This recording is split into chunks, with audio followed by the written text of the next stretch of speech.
All right, welcome everyone. This is Commissioner Nicole Fretham, and I'll be chairing this workshop on speed limits on county roads with Ramsey County Public Works. We'll go around and do commissioner introductions by district order. Again, Nicole Fretham, District 1. Mary Jo McGuire, District 2. Tony Carter, District 4. Trisha District 3. Sorry about that. Picked out at District 6. Rafael Ortega, District 5. All right, do we need to introduce staff or? Yeah, you should. Yep, all right, go ahead. Hi, Ryan O'Connor, County Manager. Ted Schenecker, Public Works Director. Susan, County Manager's Office.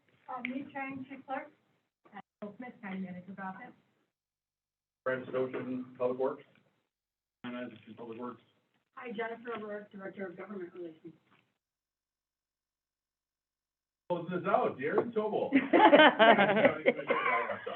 And I will say, Madam Chair, that my assistant Kate Doohan is on the line. She's listening in as well. We're very interested in this. We are very interested in this topic, and so that we can get started, I know we're starting off a little late. I will turn it over to Ryan O'Connor, who will start with introduction. Thank you, Madam Chair. I'll be pinch hitting for Deputy County Manager Joanna Berg, who sends her regrets for being unable to be here today. This is a follow-up to earlier conversations that we had with the board, I believe sometime last year. The months sort of blend together during this time period we're in, right? COVID time. And I can just say Public Works has been working really hard to think through the feedback from the board regarding speed limits and some ideas of what that could mean for the future of the system. I had a chance to walk through this with Ted a few weeks ago and get to ask a few questions then as well. And it's a spot where I want to commend him and his team for being willing to lead when we've had uniformity, and there's a lot of reasons for why uniformity has existed across the state's transportation system. It also creates challenge when counties just start to look very different in terms of their development patterns, and your Public Works Director sits in a unique spot around that table then, and that's a tricky spot to be in, and we've really appreciated Ted in that role. I'll close that piece by saying, this is Ted's probably his last workshop, I would guess. We could try and get one on quickly before. Every week. Let's do it. So we'll get to see him again after today. All the way to the end. We'll make sure he comes back to a board meeting, but Ted sadly is moving on to MnDOT. You got an announcement from him yesterday, and he's done a lot of important and great work in this organization, and he's hired a lot of great people, and that means a great deal. And we're going to miss Ted, and I'm going to miss Ted.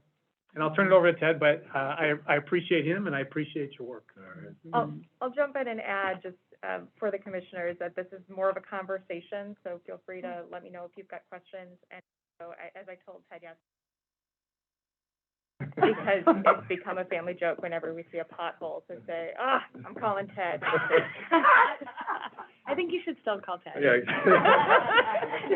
Ted may have to change his cell phone number. We're all used to calling Ted. Called worse. Exactly.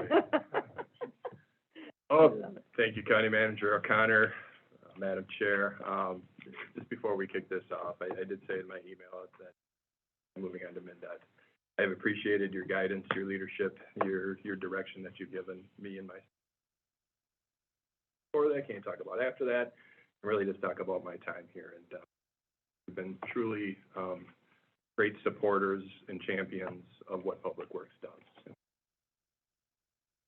Other departments, how we do the work that we are expected and need to and want to do it. County Manager O'Connor talked about it, hiring good people, is that, it's one of those things that hire good people, gives them the authority to make decisions and just get the heck out of the way and let them do what they do. Here in Public Works and other places. So we'll jump right into speed limits then. All right.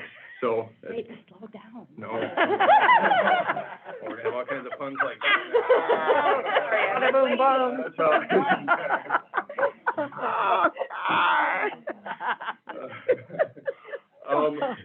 That was very good. We had our workshop, I believe it was in November, just to kind of kick it off and introduce the topic and really have a discussion at that point about what the county works or give us time to kind of go back and assess that and look at that and balance this and look at this and pull that in and do this. So as Chair mentioned, is that this is really just a chance to talk about it. It's a dialogue. It's not a place to necessarily put it in stone, and this is what I'm gonna do, and this is what we're gonna do going forward. It's really an open place for dialogue.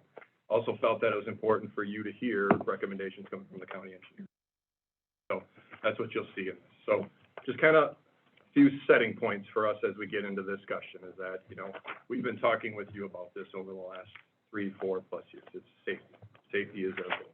We're making decisions in our projects, in our focus on our planning, always around the safety aspect. And we're giving up on some other areas in order to accomplish safety. And so that is continue our look on this, our continued focus as we look at speed limits, as we look at crashes, as we look at pedestrian and bike needs, as we look at the vehicle needs, those types of things. It's really that safety aspect of it, and trying to help that data component of it drive us so that with the resources we have, whether it's personnel, whether it's funding, that it's going to the best areas that we can address the safety issues. This is one of the biggest components of this, is that, you know, road design and adjacent environments, that's one of the biggest drivers of speed. How people feel when they drive a road really affects, you know, how they're gonna drive that road. And so that is an area, I'll talk about this later, but that's really an area that really drives the human behavior side of it.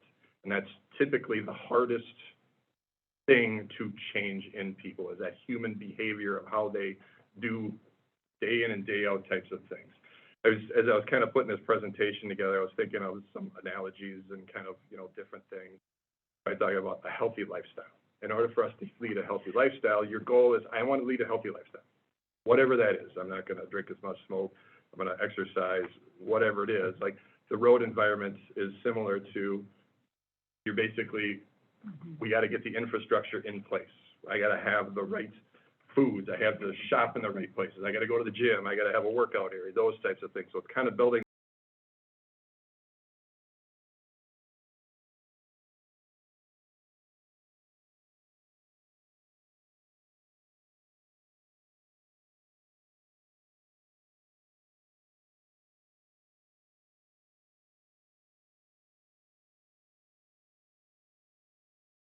Do all this stuff.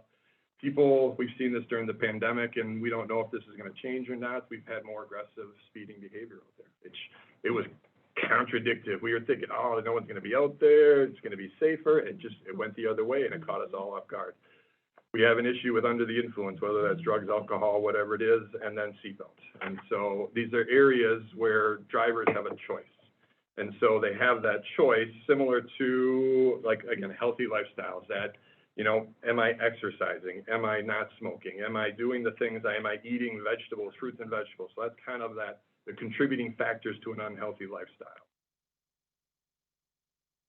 This is probably the most controversial slide I'll have in here, but maybe later it might come up. But we haven't seen a true and documented study, research report that I would say has been scientifically verified challenge to say that changing speed limits is a proven measure to change speeds.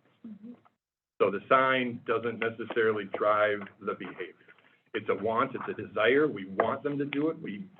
It's our thing. We want them to drive slower, but sometimes it doesn't. And again, my correlation is make a New Year's resolution. Ted, you're going to go out and you're going to get in the gym. Well, I go there once, and then I like, how much am I paying to do this? Should I continue to do this? My kids have this, I have that. You just, you know, you want to do it, you're encouraging yourself to do it, but it doesn't happen just because you write it down. This is kind of ties into that user behavior choice is the single biggest influencer. It really is that we can design the road in a certain way, we can set speed limits a certain way, we can set it all up such that it is a safe environment from that engineering side, but those users have a choice. We want to influence those choices as best as we can, but they have a choice in how they're going to ultimately use our road, whether it's walking, biking, driving, parking, all those types of things. And then the last one here, law enforcement. I think we've seen this happen over the last several years. They're constrained with having enough bodies to do the work that they're doing, and speeding and traffic stops, they're not their highest priority. And I did reach out to the sheriff's department on this and talked with them about it, offered them a place to come sit here and be here with us, but this was an area that they were, I would say, open. This is kind of that back end side of it where, you know, it's like a healthy lifestyle. Sometimes you need somebody else to help you be accountable. You need another body. It's like, hey, I'm gonna go work out at the gym, but if you know your friend is gonna meet you there at the same time, I'm going because I don't wanna let my friend down. That's a little bit what the law enforcement is. It's that accountability in this process, and they're key to it, because if we don't have accountability ultimately in the end, and user behavior, like, I can have one more donut. I don't need to go work out. I can do whatever I want. So that accountability really does come to play in this. So as we laid this out, these are kind of the principles that we're looking through. Again, safety, safety, safety. We want that engineering-based approach. We want it tied to some sort of data, to some sort of metric, to some sort of thing that we look back on and go, we can repeat that, we can consistently defend that, we can talk about that, we can understand why we made a decision here versus here. What's the difference between those two, and why did we do it?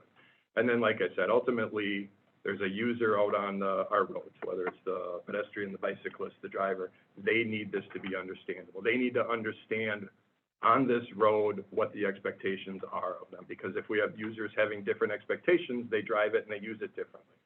Sometimes that can create conflict just because they're in different places. So, recommendations. We're going to start at a broad level. We're going to kind of talk high, and then we'll hone in on some of the more specifics here. So some of the areas that we're already working in. So with Brad Estoshan, our county traffic engineer, and his team, and Brian and his planning side, these are areas that we are either directly plugged into, or we are part of a community, our committee that's looking at it, or we know that this is going on, and we're generally supporting their efforts and their work that's going on. So we have the statewide speed limit vision project that MnDOT is leading and facilitating. They completed phase 1. They're now working on phase 2 with that, and that is digging more into the data and the process for establishing speed limits. So it's getting more into that level of detail, where phase 1 was more about creating the vision and talking about what we want to accomplish. There's stuff going on at the national level with the MUTCD to change the requirements for how speed limits are set, and that's a big change.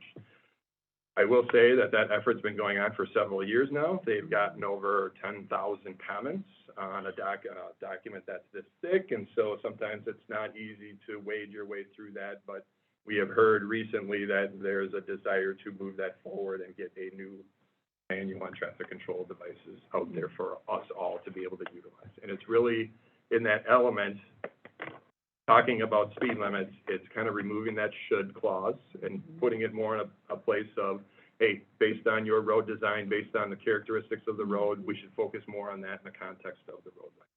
And then moving that down from 85th percentile to 50th percentile in those urban and suburban areas, and not treating every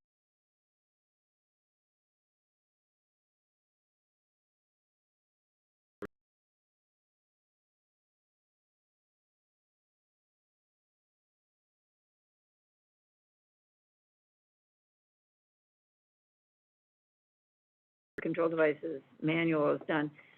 Is that just something then that counties follow, or is it something that's required on federal roads or highways? Or, what are we bound by in Ramsey County? Are we just bound by state, or what are we bound by? Yeah, Madam Chair, Commissioner, that's a good question. The Minnesota Manual on Uniform Traffic Control. So there's a federal one, and then Minnesota creates its own. Okay. Based on the federal one, they have some differences that they take from the state. That is the guiding document that's used across the whole country. So every agency that is putting up a traffic sign, doing pavement markings, signals, speed limits, they utilize that document in order to have that consistency of the entire transportation. And then does that document then specify whether it's a city road, county road, or federal road? It just, every road is bound by these same rules. So, and I'm guessing that, I haven't read through the manual necessarily, but is it? Neither have I. Oh, 1,000+ pages. I was about to tell it's good reading. Yeah. Is it, I'm guessing that within that manual, they do have residential streets, business streets and everything? Do they have designations of different types of street or So, road? Madam Chair, it doesn't get into that level of Wow. specificity. It talks more about the context of the authority to look at that and provide guidance. It provides the guidance based on speed limit, ADTs, those types of things. So it's not gonna specifically designate, well, on these types of residential roads or local roads or collector roads or arterial road type streets. Say, on, roads with this type of characteristic, this is how and where you should put a certain type of sign or how you should establish it. And entities, Madam Chair, entities can follow that if they want. Most entities do, and I would say from a liability and a legal side of it, that is the document that as something, I'll say, if something bad happens on your road, that is the guiding document that most entities will go back to and say, did you follow the guidance and the criteria that is in the manual on uniform traffic control? Thank you. Got it. That was getting to my next question is this, like, how binding is this, or is it a recommendation? But you answered that well. The question, the removing should for conducting speed studies, so it says should currently, it doesn't say shall. So it's not a requirement to conduct speed studies? The way it's interpreted is that it means shall. It doesn't say shall, doesn't. and that's a very specific legal term, so it says should now. And maybe I'll confirm with my traffic engineer back here. I'm like, whoa. It should right now. So it And- says should, and you're gonna take that out to just say what? It will be incorporated as part of the analysis, I don't know what the words are. So but it might will say be may. part of the criteria that you'll examine as part of establishing speed So it will become stronger or less strong? less. Well, it seems pretty weak already as a should, because my mom told me I should clean my room. It's not always clean. I don't think she meant it as a should though. Okay, I'm gonna remind my kids, when I say should, it means shall, according to Ted. That's interesting. The other part is on the changing to the 50th percentile for suburban roads. And right now, we're at 80th percentile, 85th. right? 85th. Yes. So we're setting speed limits, just to make sure I understand this, based on how 85% of the drivers currently drive, and we're saying, well, that's about right? Is that how it's set? Generally, yes, 85th percent and drive slower than that speed limit. Okay, and so if we go to 50th percentile, will that reduce speeds, or will it increase speeds? No, it should decrease speed. Okay. It will decrease, I should say, it will decrease the speed limit, potentially. Right. Can you clarify the Signs, percentile signs piece? everywhere. Because I think, I'm familiar with other standards that use that term, and for them, 85th percentile would be, if there were 100 cars driving, they'd look at the 85th, slowest, fastest, if you arrange the speeds they were traveling all in a row, you'd go to number 85. That's the 85th percentile. Once again, let me verify, so I don't, it's been a while since I've Phone actually a friend. Phone a friend. That is correct. So we look at a sample of the roadway, we figure out where the 80 is, and that's one of the speed limit. Not the only one, but 85th is kind of the benchmark. We start from there, and then we look. Thank you. From the use of the term. It's not that it would, I know when I've talked about that term in other settings, people have been confused and thought, if you're going from the 85th to 50th, that means this percent, and that's not how it works, because really, if everyone was going the same speed on that road, the 50th and the 85th would be the same speed.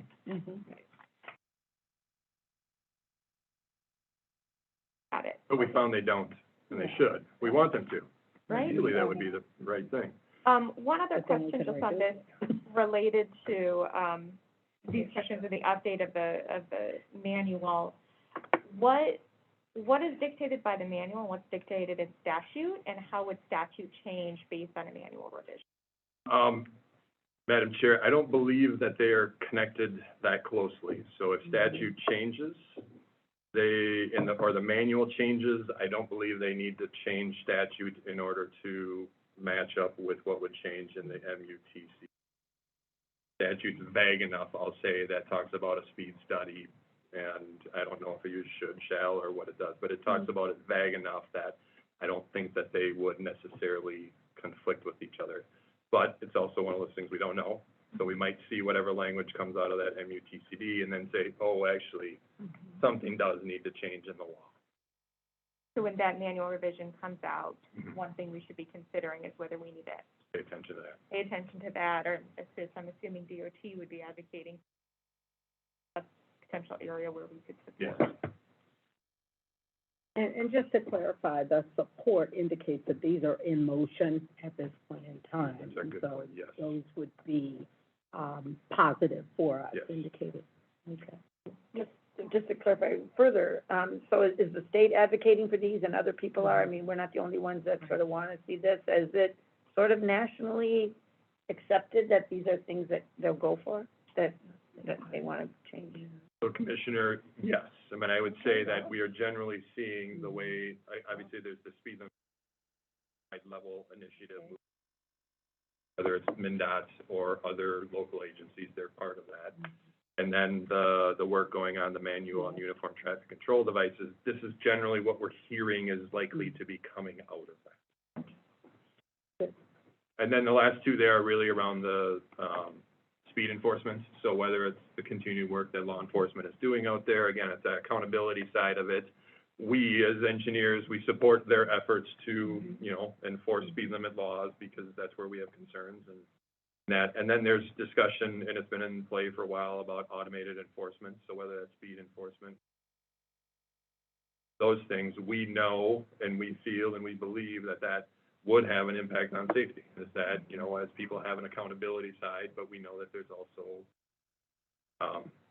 personal data issues and concerns about that and other things and other legal things. But generally, from an engineer standpoint, we support those efforts.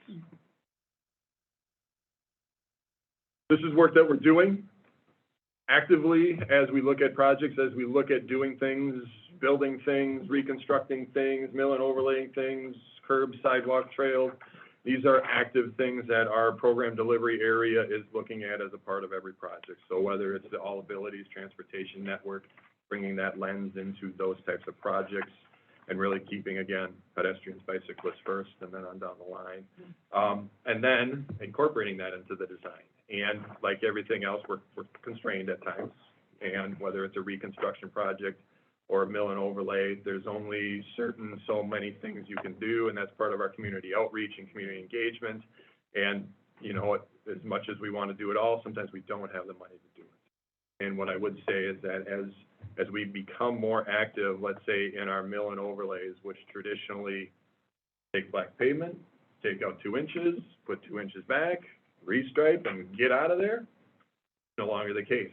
And so you're now looking at bump outs, you're now looking at pedestrian median refugees, you're now looking at possibly rectangular rapid flashing beacons, the flashing yellow lights. And so I'm not saying that those are bad, but those take funding and time. And so instead of doing 10 miles of a mill and overlay, you're doing 6 because you have these other elements that go along with it. So you've seen the data we've showed you regarding our pavement condition index. We're, you know, low.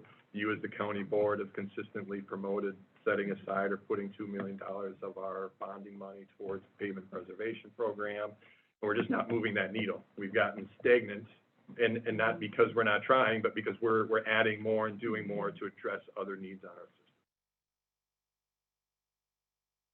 I'll jump in here because I think this is an important piece, right? And this is kind of the, you know, I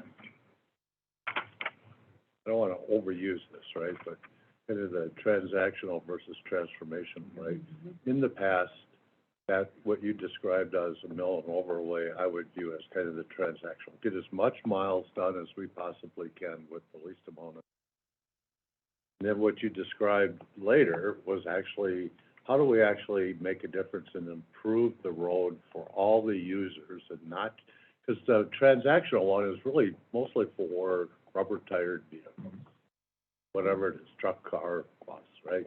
Doesn't really help pedestrians, doesn't help bikers, doesn't help anybody else that really uses the road other than you might have to, not jump over a pothole. And, that's where I think, what's our policy of saying, this is the minimum we expect when we come in and do it. And it might be more than just a mill and overlay, but the trade-off is, instead of doing 10 miles, we only get to do 6. But that's, because you're doing all these other things, that's even could be a greater success than doing 10 miles of the bare minimum, because we've actually changed this for the long term in a way that we never did before. So we have to acknowledge the trade-off and accept the trade-off, and where we're going as the win, right? That, we're gonna have more miles that are gonna have more potholes for a longer period of time, but we're also gonna have more miles that are safer for all the users in a shorter amount of time. You, before you move on to the next slide, speak a bit on this last bullet on focus on known safety areas. How do you identify those, monitor those? So that is where our traffic group comes in, and with Brad and his team, Luis and Tae Young primarily, this is that. And just a little bit of context around there is that we really haven't had a traffic engineer, or let alone a traffic team, until about 2.5 years ago. And so it's one of those that you can think back, and prior to that, it was really a project manager who half their time they were delivering a project, and half the time they looked at traffic-related type stuff. And so we've made that concerted effort to really focus our time and energy and resources internally within the structure that we had to get Brad in here and his team really focused in on this. So it's really they're starting their dig into the data of where our crash is occurring, what types of crashes they are, what are some of the patterns that we're seeing. Is it core? I mean, we didn't know Rice Street was as bad as Rice Street was until we had a project going. Yes, we did. Well, we did, anecdotally. Yeah. But data-wise, we were kind of like, we think it's bad, it feels bad, until we had a consultant actually working on a project. Work that Brad is doing is more systematic. So it's not project by project, it's looking across the county and starting to see those patterns and where we can. That's an element that we're starting to work on and get more refined in, so that we understand where we should start prioritizing resources. So I feel like Brad presented to us maybe last summer and kind of had a list of dangerous roads in the county and where there are crashes and red lines of dangerous roads, right? Did you come to us? Maybe a year ago, maybe? I think I don't know, I feel like a pseudo study. yeah, like kind of the I don't know how those speed were and really study. selected. But anyway, so my point to that, maybe I dreamt it, Brad, your safety is already working. Well, that then, do you see that in the future, that will inform our tip schedule on what roads get improved? If we're gonna focus on known safety areas, will that then change what kind of our mapping of what's getting done when, based on safety? Yes. Okay. Yep, that'll be incorporated into it, and I'll talk about this a little bit coming up with the transportation plan that we're doing, and that will help guide those decisions when we get into project selection. Okay.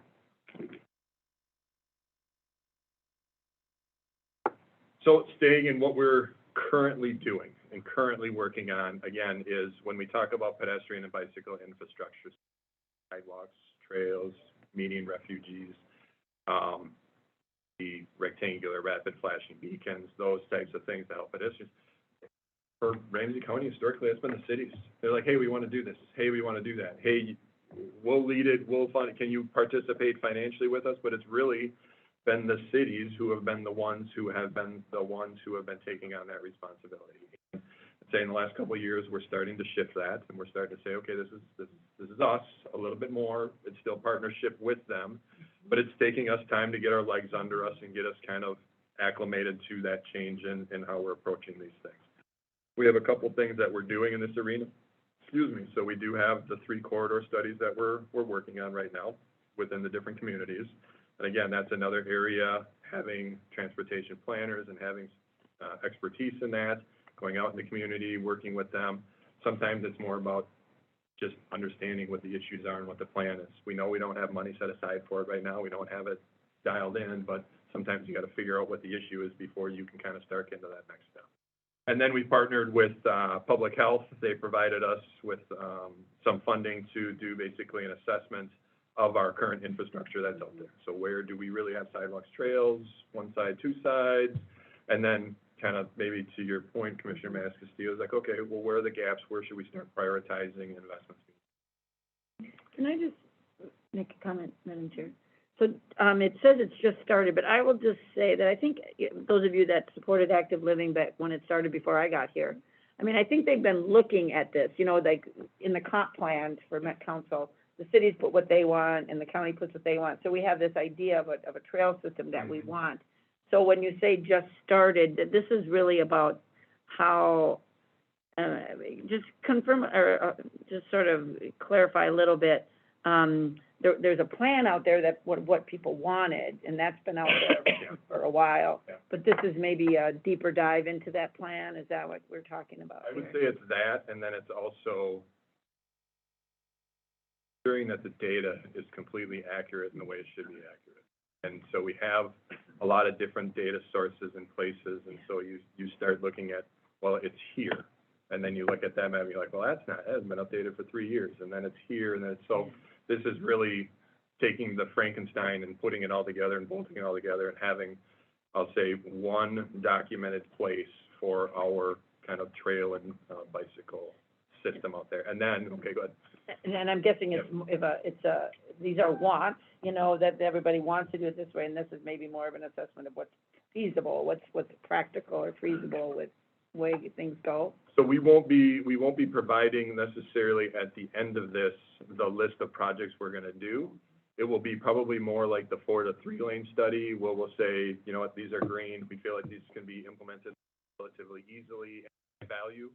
You know, we don't have any sidewalk, we don't have any trail, we should target those, or these are challenging and these ones are like, I don't know if we can even do this, we gotta take out a row of combs in order to, anything like that. Brian.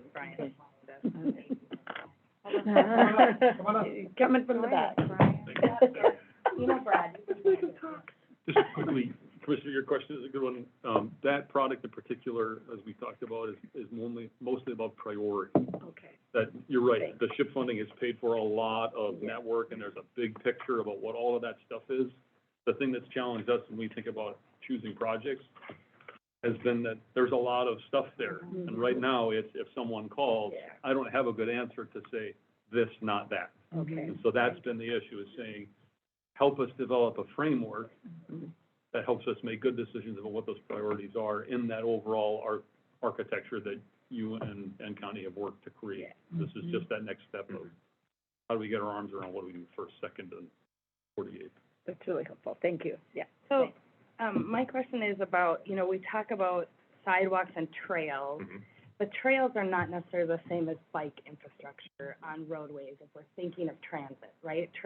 I think of trails as like through the park and you're taking a trail and it might connect you from A to B, but if you're a commuter on a bike and you want a safe way to bike from home to work to school, it's probably not on a trail, right? It's on a protected bikeway in a roadway system. And so how are we then designing our roads to truly be all abilities to include that bike infrastructure? That'll come at the end. Okay. So that's part of design and where we move as a county, if we're gonna incorporate bike lanes versus Yeah. trails or sidewalks into kind of our road design projects. Okay. And then, we are gonna be starting what we are calling the Ramsey County All Abilities Transportation Plan. So that is basically an overriding document for all of transportation for Ramsey County. Really setting that vision for the next 10, 20 years as to what we want the system to look like and incorporate into, the transportation system. So it's gonna be looking at all components of it. So we have a chapter of the comp plan, very high level, very, very basic. This is gonna be digging into specific areas, utilizing, let's say, what comes out of that SHIP to help inform what goes into our transportation plan. That transportation plan, in essence, is kind of the planning document that the TIP then looks to in order to identify and pick projects so that and ultimately build them.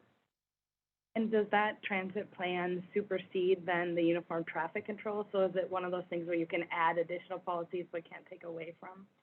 It's not gonna, I wouldn't connect those two at No, all. okay. And so that manual on uniform, that's very detailed into sign placement, sign types, those types of things. This plan is more about, you can explain it better. It's more about our road system, our bike system, our sidewalk system, transit components to it. Where are we talking about, let's say, climate resiliency, EV charging stations, those types of things, knowing that we have other areas of the county that may focus on, let's say, electric vehicles, but that would be a component that sometimes is included in these types of plans. But it gets to a couple of points that you've raised already. One is that issue of 10 miles versus 6. Mm-hmm. And then we want to come back to that in a minute, but also how we choose our projects, and that, in my mind, the plan is that architecture that helps you be able to understand how we make, so that we're very clear about the things that we're valuing in the system. We have a very constrained amount of resources, a sizable system that we have to maintain. How we make those choices, that's really a lot about what the plan is. And are there things that are emerging that we haven't wrapped our head around yet? Resilience or EV or...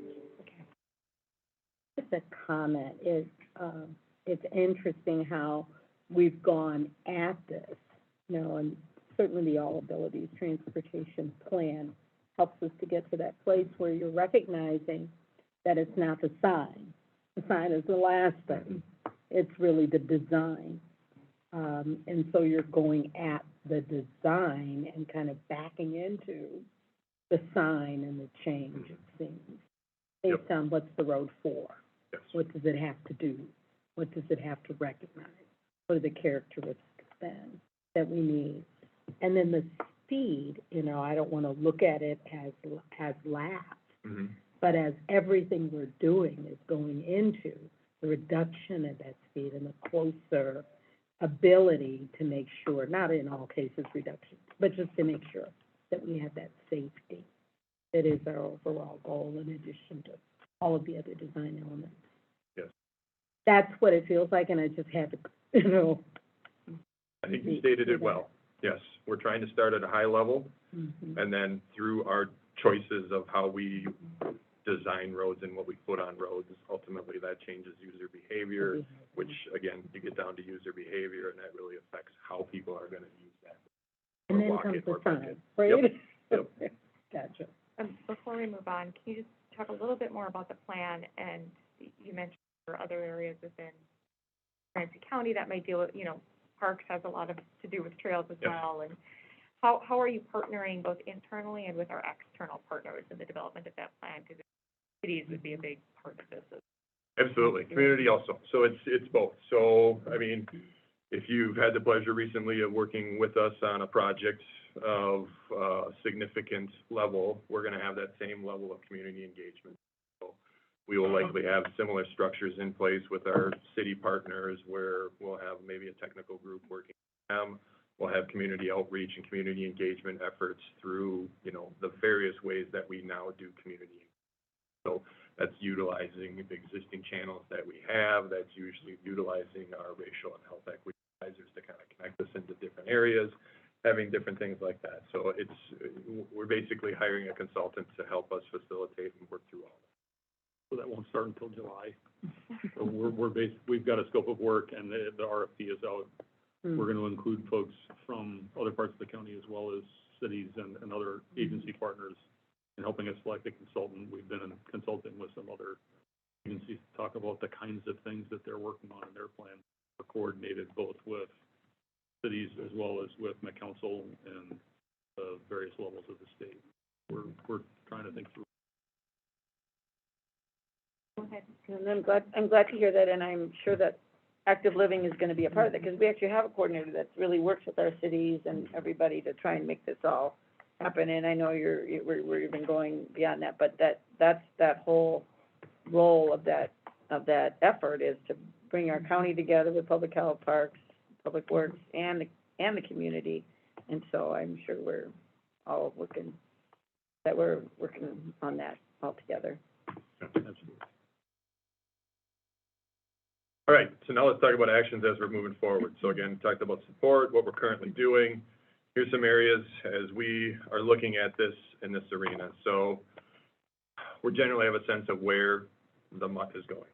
We have a general sense of what MnDOT is okay with us doing, or we've been talking with our friends at MnDOT in the traffic engineering world about maybe us taking on certain activities that MnDOT has traditionally either not been able to get to, or they say, you know what, our resources are so limited, we can't get to it for another 9 months. That's not really acceptable to us. We want to help accelerate that. So part of this is identifying these county roads, several county roads that have, let's say, certain characteristics that we don't feel necessarily reflect the speed limit that's there. And so whether that's, we haven't talked about this in any detail on our end, but typically that, let's say that would be 40 to 45 mile an hour roadways with residential feel along them, targeting those that haven't had a speed study done in a while. And a while can be more than 20 years or 15 years or something. Roadway characteristics may have changed, use might change, whatever it is. So really identifying those roads, working with MnDOT to see where there's areas that we can take on some of the responsibility for them.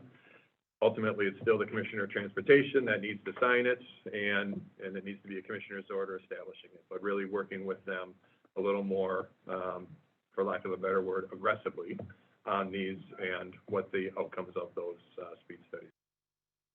Other one here is, go ahead. Just clarify that. So moving forward with the speed studies, you say utilizing the direction of the national month's going. So that would be, even if they haven't changed it yet, pushing towards adoption of a 50th percentile, or? I think that's what we would be encouraging our friends at MnDOT to look at when we are looking at those specific corridors.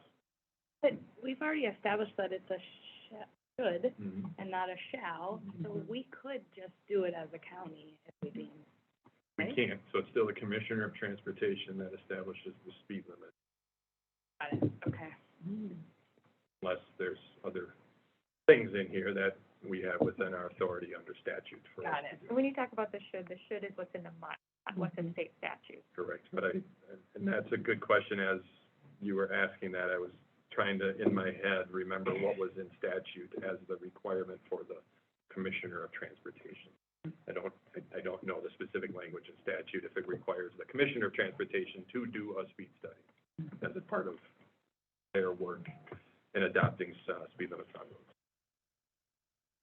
roads. On county roads with marked bike lanes, there is language in statute that allows local agencies to establish a speed limit on their roadway system if there is a marked bike lane on.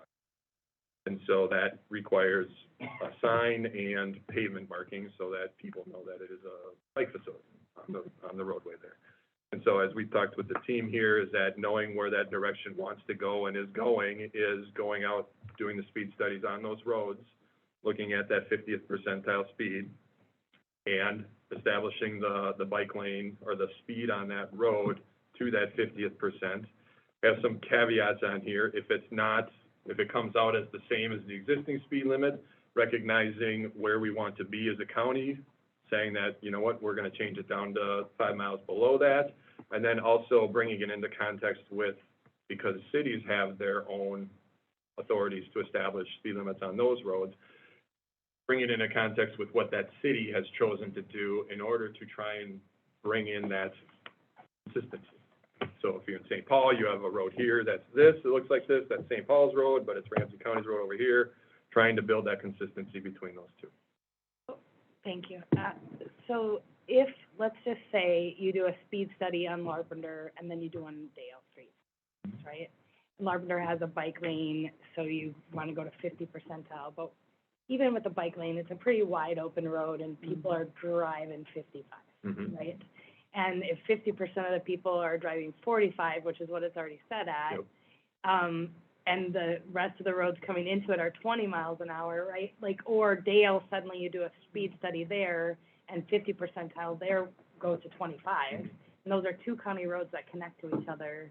Wouldn't we want to have alignment across the county system as opposed to independent speed limits on each of the county roads? Kind of like St. Paul went to 20 mile an hours, right? Wouldn't we want to just do a county-wide, county roads are 30 or whatever they might be? So I would say as a recommendation, I'm saying no. as my recommendation to not do that. Again, it gets back to character and design of road. Carpenter is a different feel, different look, different everything than a Dale Street. So Dale, we go to 3 lanes, it changes that even more. Right. Whereas Larpenteur, like you said, in that segment between Dale and Rice Streets, or generally there, it's a wide open road. And so while you could provide that consistency and while you could put the signs up there, it's not gonna get driven that way. And so then that gets to us, that gets back into the accountability side of now, as a motorist, you don't know what to do. You're conflicted as to what you should do on a road like that because you're thinking it's set at 25 or it's set at 30, but yet that road does not feel like it should be 30. And so Larpenteur is another example. I mean, there's an elementary school there, right, that has heavy pedestrian use, and it's still 45 miles an hour in front of that school where kids are walking. Even though we've made some safety improvements, we've got really high speeds. And so how is that taken into account? Kind of goes back to that urban, rural, what's happening on the road, not just how it feels, because it just so happens to be a park on one side, why it feels wide open, as opposed to what it should be. And then do we have to think about, we need to squeeze that road down a little bit more to make it as safe as it needs to be with those kiddos walking across the street? You bring up a great point there, because that's, I mean, that last statement is really what it is that you need to change the character of the road in order to change the behavior to address the adjacent environment. And again, please don't take this as an excuse, but we just talked about funding and constraints and funding and priorities in there, and it's that looking at that across the system of, okay, is that where we should and could invest our money to basically change the characteristic of the road to meet maybe the environment that's changing around it? And to put a fine point on that, I want to come back to about the 10 miles versus 6. I think if I understood where you were going, Ted, the choice of 10 versus 6 doesn't include reconstructing Larpenteur. It's about all of the other ancillary pieces that we're adding in to make that investment goes from 10 to 6. If we're talking about making those kinds of changes, it really is considerably less, or you need considerably more resources to get there to reconstruct those roads. And then I only wanted to make the point or ask the question as we look at the environment and what they're connected to, what the other roads around it feel like. That becomes a part of what influences how that road is going to act. We're not always talking about the whole road, though, because as we look at what it's for, if it has children on it on some regular basis, then we may be looking at a portion of the road that we want to behave differently. And so that gets a new design that helps that portion of the road behave differently, perhaps with a vision for the whole road over time. Does that work for us as we're thinking about, you know, what design influences we need in order to control behavior? I would say yes. I mean, we don't have to tackle the gorilla in order to get to the, you know, the bird on its back. So that could be a priority. It could be. So you could kind of want to slice little pieces out here. Again, I sorry. That was good. I know. I might put that one in the quiver for a future meeting. Great bird. I know it is. So we could do that, and part of that is, and again, understanding the level of effort to get to that granular level, to get down to those places where the road doesn't match what's going on adjacently in this area versus the rest of the corridor. Waxing poetically, Well, let's just go back to Larpenteur, because that's a good example, right? I think most of us have driven in at some time. You can get a sense of what that is, and certainly, and so, you know, my thought here is how can we get creative, right? Because it is really downsizing that road. The 4-to-3 conversion helped. I drive it, and it feels better, and it feels like it's slowed down. I don't know if a study will show that it did. I mean, Merrill, it's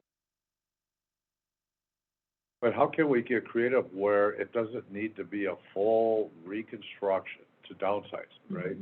What can we do where we push everything to one side and, you know, we put really nice J barriers up all of a sudden, and at least we started there, right? Or big planters with trees that, you know, aren't a full reconstruction, but we could start the process of getting in the community. This road isn't gonna be an 85-foot right-of-way anymore. You get 40-foot right-of-way, and you're gonna drive accordingly.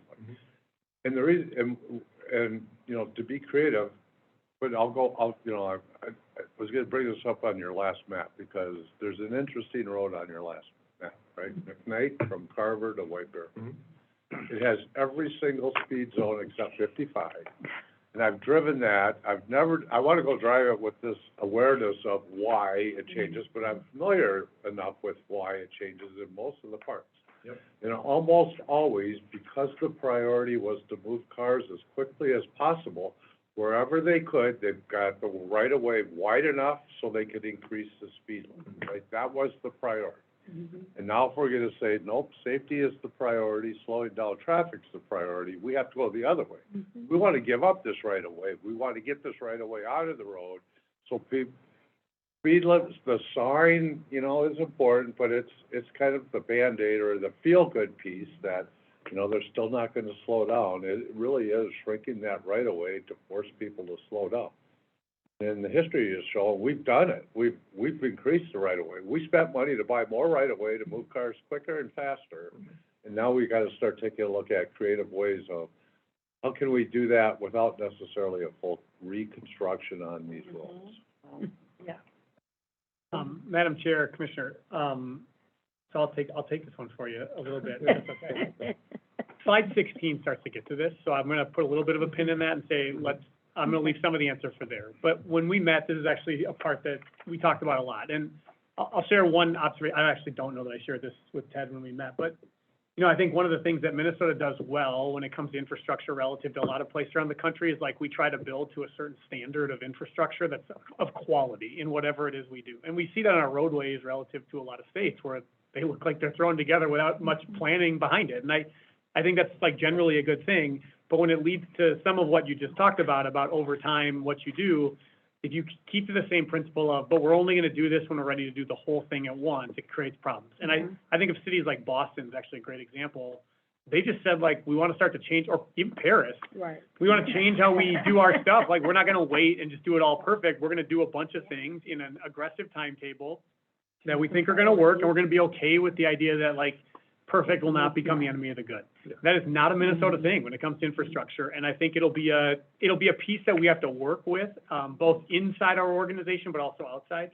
But slide 16 is the part where I said to Ted, like, if we wanted to have a conversation about what are the interim things we need to do, what does that look like? And I want to give him credit, he added this slide since the first presentation that I got to see. You said And you my were gonna give answer me is, money and people to do it. I said, like, it's gonna take money and people to do some of that, but it takes way less than trying to mill and overlay every road. And I think I think we need to have a conversation going forward about, we need to bring some level of one-time resource into this area to allow for, to let good become the goal on some of these places where otherwise you just can't even try new things and get there. And also, I'll finish with, like, and build community acceptance of different types of treatments and things happening in our community than what we're used to, because even, I mean, roundabouts were tough go. Special project. I like everything you said, but I'm looking forward to the day you debate Jesse Ventura, where he claims drunken Irishmen designed. And they drove slowly, so it's a good thing, right? We'll have our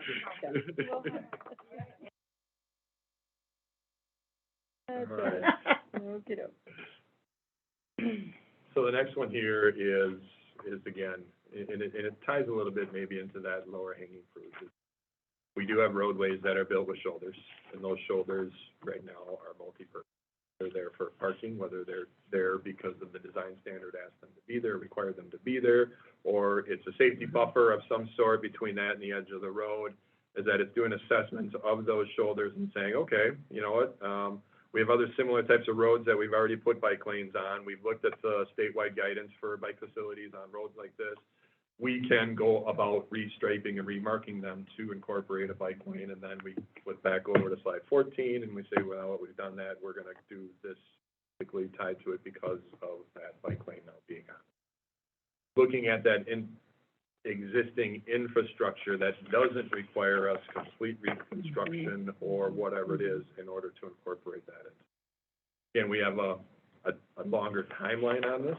Again, as we start looking at slide 14 and the resources in Brad's team in order to be able to do this, and whether it's us doing the work internally or hiring consultants to help us with that, it's going to take time to get through slide 14. Slide 15 is maybe having somebody off to the side start kind of tackling that and picking away at it, and then start focusing on that in 23, 24 timeframe.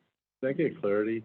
What that buys us, if I recall right, earlier you said if there's a actual bike lane, you can go to 50th percentile right away without. Mhm. So that's what I'm That's what that recommending. buys us. That's what I'm recommending. You can go from 85 to 50 Yes. because of the investment of a Yeah. bike lane. Yes. And that's current? I mean, that's Yeah. without the change in the mud, whatever that is, okay. Look, and that would, again, that's county board taking action to say, we hereby approve this roadway going to this speed.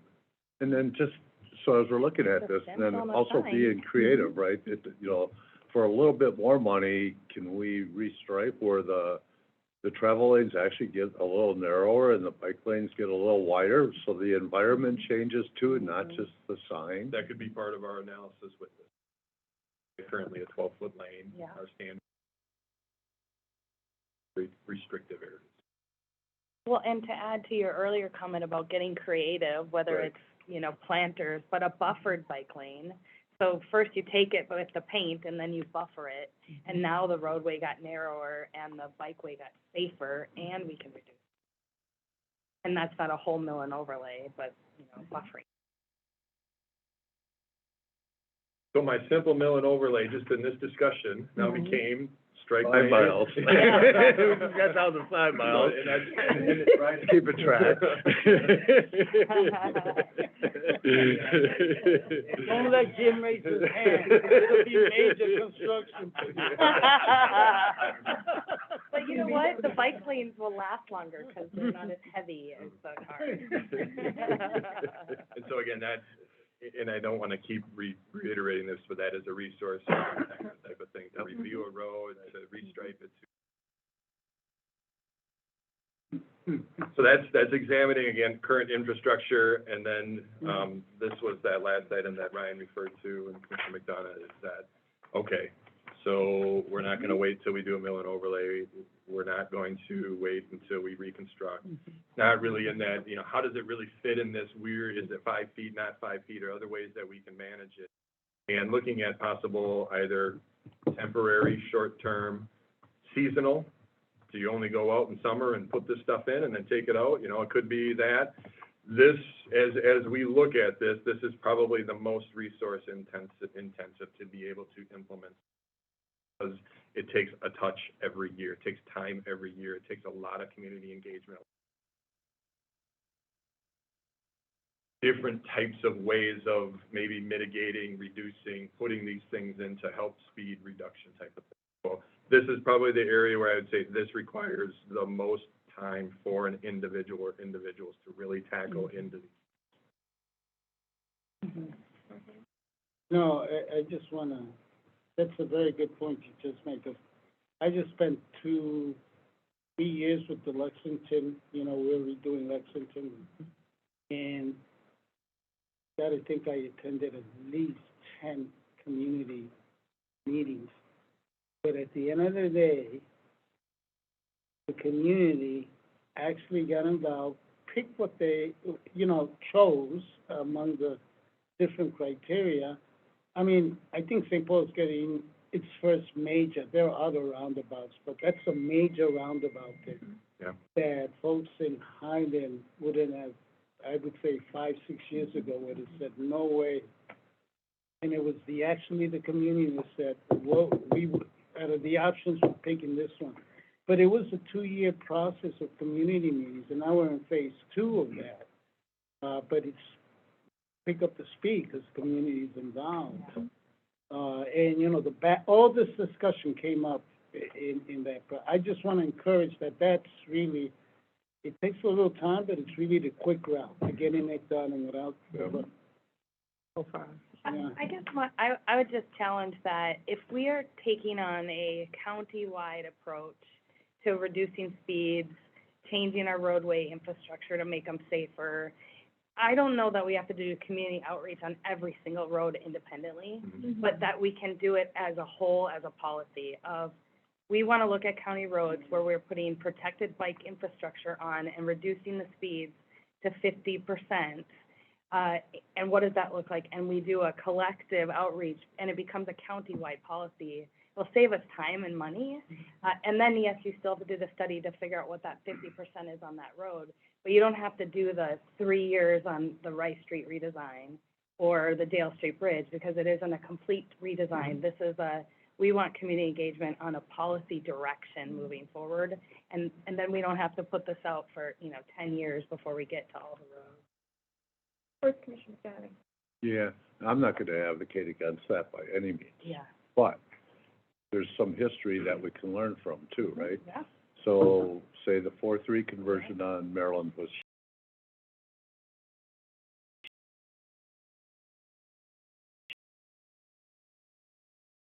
hundred and fifty Yeah. people, and then most of I was them there weren't on friendly, both, right? right? Yeah. But the fact is, we spent a lot of time on that, and the success there has been where we don't have to, now we have to say no, because Right. everybody wants it, right? We did it that way, versus kind of this is what we're gonna do thing.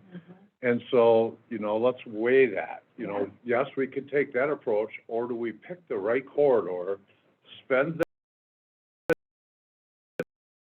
pounding on our door saying this is what we want, rather than us continuing to. Yeah. And let's be thoughtful about Yeah, that, totally. because there is history that it can work the other way. Yeah. I think that we're working through a culture change right now. And that in general, we have a community that has required of us in different areas and different neighborhoods, the kinds of changes that we now want. But I do think that there are specific neighborhood characteristics, and that it's tough to presume that what works in one place is going to automatically work in another.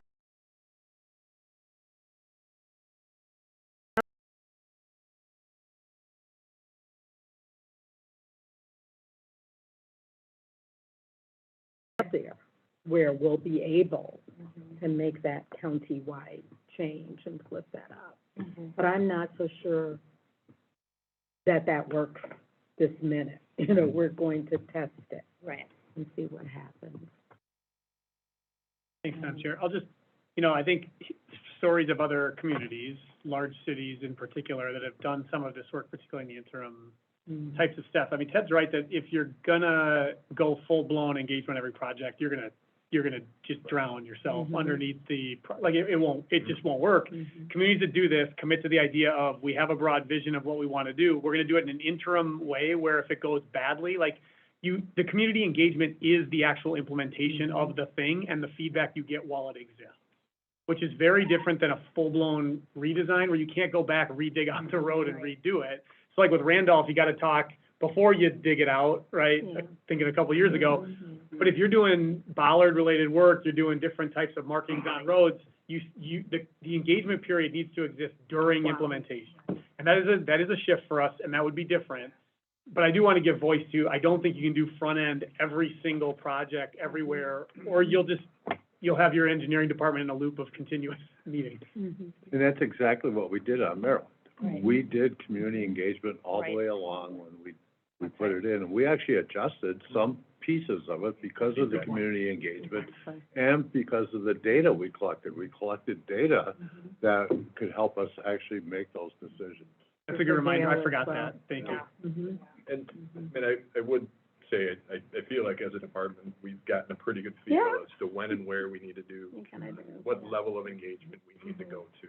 So, hopefully I wasn't saying we're gonna do the same thing everywhere, every project, every time. We have a good sense of. Ortega's going to every.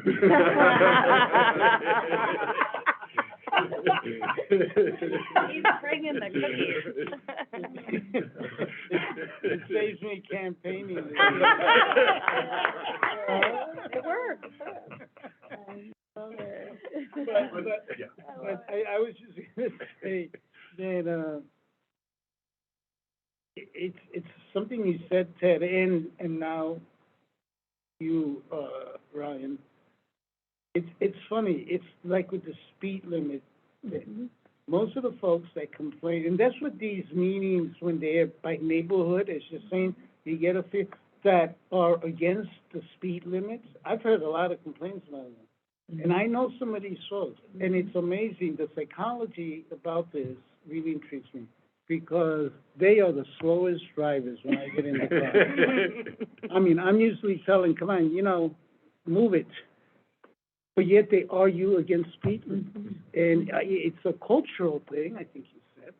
The psychology is remarkable, the objections you get from these meetings. So it really is, you don't assume that community is thinking a certain way and who they are. Yeah, who knew when we went into engineering and then we went into government this year with what we do, that we'd also have to be psychologists too, so. Yeah. Human design, you guys are good at it. Yeah.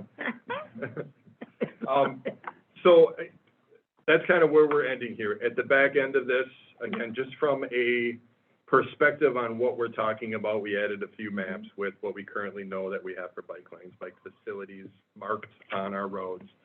We identified generally, again, aerial photo, it's a little grainy, this is about 5 feet, we'll incorporate it.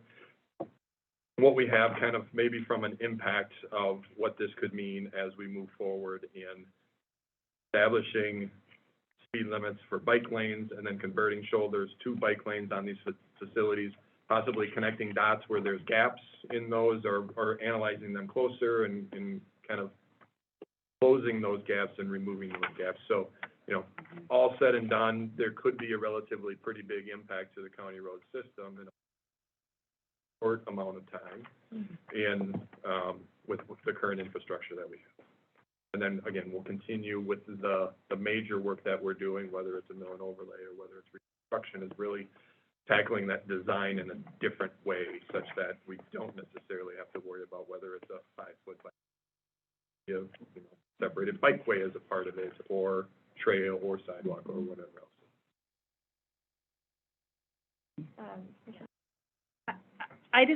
I want to say thank you, because I think this is us getting creative, is how do we get to where we want to go by using the tools that are currently exist in this bikeway is a really good, it's a sign and a stencil, right? For now, right? And we can do some of this work, right? I'll volunteer my Saturdays with spray paint. But you mentioned that one of the things is that we as a board need to set a policy, and so I just wanted to clarify. Do we need a RBA to say this is the approach we want to go? Is it, that we want to move to this 50% speed study based on bikeways and adding bikeways? Because if so, I certainly want to move that and put that on the table, because I do think it gets back to our all abilities transit plan, putting bikeways as a form of transportation, not just recreation. I think that's the big shift. Supports our environmental goals as well, reducing carbon footprint, and then long-term, bikes don't weigh as much, so they're not going to destroy the road the way a car does or a truck does.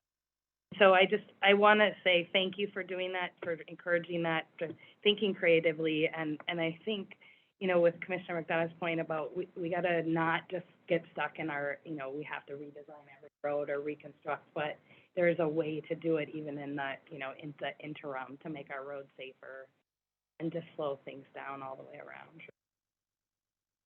If I don't want to speak out of turn, generally what I've heard is the recommendations we put in. I don't think we need official board action to give us that direction to go. That's what these workshops are for, is to kind of have that discussion and that dialogue. As I've heard that, we have some good information to take away from here. The one area where, just from generally as we're laying this out, is kind of this slide, is that, love to do this, but again, it's a resource-intensive type of thing. And, you know, we're talking about this as kind of, we're gonna go through the previous slides or actions first, we're gonna get to those, but if we wanna do this, this is people and money in order to do it. That's gonna be our challenge in kind of getting into these short-term improvements, because like you said, is that it works on one, may not work on another corridor. We knew we did it here, so we're just gonna go do it there, and we know it's gonna work, even if somebody doesn't like it and doesn't want it, we know it's effective here. And so this is probably the one that's the most resource intensive, so I'll say from our staff being able to grab onto and start doing something. And again, just, you probably heard, I can't remember if you heard me say, I mean, one of the areas from a public works department is that, you know, we are planning light. We have one, outside of our transit way folks and the work that they do, we have one transportation planner. I mean, that's, you talk to Washington County, Dakota, Anoka, Hennepin, they have a team of planners that help facilitate these types of things. We just always have, I mean, it's just a fact of where we've been. What does the budget look like? I mean, when you say it's gonna be resource intensive, it's gonna cost us, what is it gonna cost? Any idea? Yeah, how about this? Because I need to get my head around, I mean, my answer is, you can right-size it to what you can do and what it costs. And far be it from Ted, you're gonna blow the credit card right now, and then. Let's go. And then. Yeah, want to work the budget through him or? Last workshop. I mean,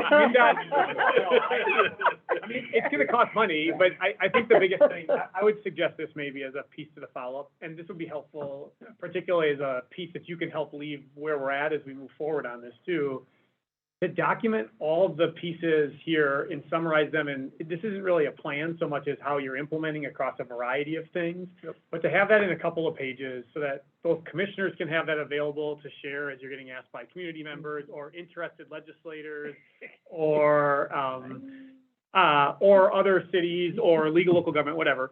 I think that's really helpful. Because, and the minute you have that, then what we can do here in the coming months is focus on this piece. And the question to ask with the department as a whole, and, you know, is to say, all right, like, we get where we're going to reshape what your system looks like over the long haul. But in the near term, like, what does it look like if we bring 1 million, 2 million, 5 million in one-time money? Like, how would you spend it and what does it look like? And I think we need to then continue those conversations here. I didn't come with the money ready today, but it was important to get a sense that if you agree on everything up to this step, and then you were all on this side before we even got here, which is a good sign of like, don't wait on some of this. I hear you loud and clear, and Joanne and I will go back and work on it, and we'll work with Ted and Brian and Brad and the whole crew. We'll figure something out. Well, I think one of those things is it helps if you've got an idea of things we could do and where we could do. There might be cities. I've got Commissioner McGuire and Commissioner McDonough with. Great. So thank you. We really appreciate this. So I was gonna ask two things. One is the question that our county manager sort of brought up, which is we do have a legislator that's very passionate about this issue, obviously doing legislation. Is there something that we can do to sort of deal with that? Or, I mean, I don't know. We told her to wait till we had our workshop, but committee deadlines didn't do that. So how, we can have this conversation offline too, but I do want to address her concerns, and if there's a way that we can do that, that would, you know, help that community that's asking for it. Just curious what you have to say about Victoria Avenue. So I would say, Madam Chair, Commissioner, in the context in which that Yeah. language is written, that's what this is. Okay. And that is, I mean, it basically allows the county board to establish Okay. its process for, putting speed limits out on its roadways. And in essence, that's what kind of these recommendations are. Okay. And it's dangerous to have legislators trying to set individual street speed limits Yes. across the state of Minnesota. I agree. I don't, Yeah. does she name, she doesn't name it anyway, though. I just said it, but No, I think she doesn't name it. It's in general, it's been, But there's yes. always this give and tug Yes. where individual legislators want to set speeds on different corridors. agree. And I think cities and counties across the state can agree that more local levels of government are the more appropriate ones to govern that at the end. And so finding a way to both appreciate the impetus behind what's being asked of and demonstrate progress, and then reminding the legislature that they need to help us fund homelessness. Right, fund homelessness for sure, but, and I totally agree with you, County Manager. I agree we should ask for that. Can we ask the legislature for help with any of these other things? I mean, they are passionate about these speed limits and these bikeways and really right sizing these roads. So let's ask them to help us fund that. So I think that should be part of our ask, because they're definitely passionate about them.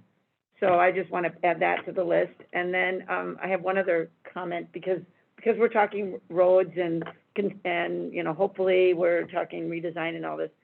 Maybe as part of these recommendations, one of my big deals, and I think we're trying to be better about it, is to have signage for the public so they know what we're doing. Like, this is funded by your wheelage tax, this is funded by your property tax. You know, Legacy does this really well in the state. Every project is required to have a Legacy sign that says, this project, this art presentation, this was done through your Legacy dollars. So I would love for the county to do that on all of our roads. I think we do some of that, and, you know, to give the timeline, like, it's about, here's when it's about to be done, here's what we're doing, because I'll drive by and I'll say, wonder what they're doing there. So I know this, just to put it on there as a request, I know it may get intense and maybe it's cost too much money, but it'd be really nice to let the public know what we're doing with their wheelage tax and dollars. So if I could just kind of, before, I think, Commissioner, so with the funding, yes, legislature can help with that. So whether that's a bond request, but really the one that, again, Ramsey County and Hennepin County are excluded from is the motor vehicle lease sales tax. Right. And so, again, the challenges, and we talk about Ramsey County being different than all of the counties, is that we have unique urban environment, urban nature. And so tying it into that motor vehicle lease sales tax, I mean, it's not an easy thing to get into. It's going to be a fight, but that could be an area where, again, is that you have a tangible thing and say, we want to get ourselves into that because this is the type of stuff. And sustainable. And sustainable. Okay. And so, and then to Commissioner McGuire's question, I think we need to think through that a little bit more, just with the sign there, because it's rare that a project has one type of funding. So, I mean, literally, if you look at our sheet, it's 5. And it's not that we don't want to recognize that, so maybe it's a sign that says this is implementation, county, of some sort. Most people don't know federal, state, wheelage, It's just like your county taxes bonds. pay for this. Yeah. Some sort of short link. Yeah. If you're looking at getting people information about what's happening, like, what's the link they can go to on the Ramsey County website to find out when it's starting, when it's ending, what they're doing, who funded it. Yeah, something like that, just We have to the let the list public before. know, right, so. Yeah, just kind of back to, you know, Trista raised the kind of the policy side of this. What do you need to move forward on some of this? And there's the budget piece, and how do we do that? And certainly more funding is clear, and, you know, we need to do that. But I really would encourage us to look at, you know, at what's the pain point for us? If we go from 10 to 9 miles an hour, but we get this, is that acceptable to help with the budget piece? 10 to 8 miles, is that, you know, 10 to 6 is gonna be really tough, right? We need to find some funding. We can't give up that much miles. But the trade-offs where you can actually do a better job with 9 miles than 10, or 8 miles than 10, and not actually, you know, complement it with increased funding or not increased funding, I don't know, but, you know, we just gotta get, you know, left and right brain thinking here on this stuff. And if you, my chair and commissioners, that I would say the funding side is the easier part of it. It's the staff side to be able to dedicate time to. That's funding itself, That's right? Yeah, funding. okay, if you're looping that together, then yes, No, okay. I'm including I just that wanted to as make sure. funding. Okay. Yep. Cash buys people and stuff. Well, wait. Do you have any closing thoughts you want to share? Madam Chair, I think we had a great discussion today. I appreciate it. We did, and I feel like we haven't seen this last slide. I think we need to. We'll go to the very last one that Yeah. shows the aggregate of it all. Yeah. Well, I think there's one more. Yeah, So there were 3 different maps. We had one of the bike lane maps. Speed limit map? Oh, and the last one, there you go, that one. Hey, we have one more. Oh. Yeah.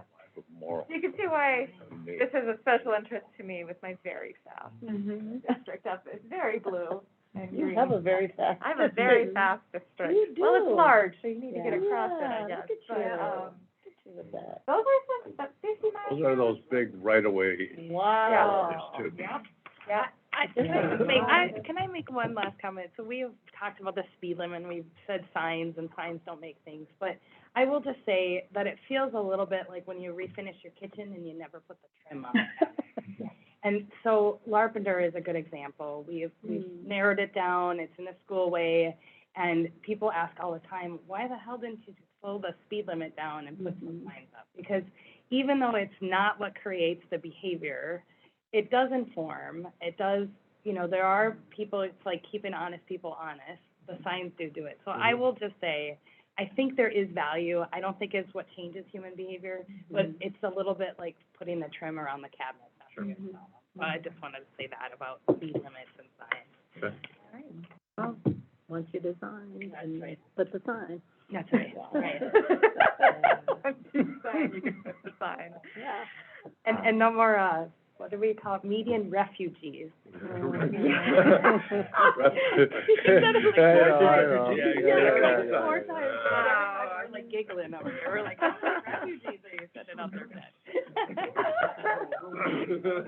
Well, It makes me think of this song. I will declare the workshop adjourned. Yeah. Oh, thank you. Black and Thank the you so much. scenery. The biggest Yeah. You know that? misuse. Or is Oh, it yeah, a no. generation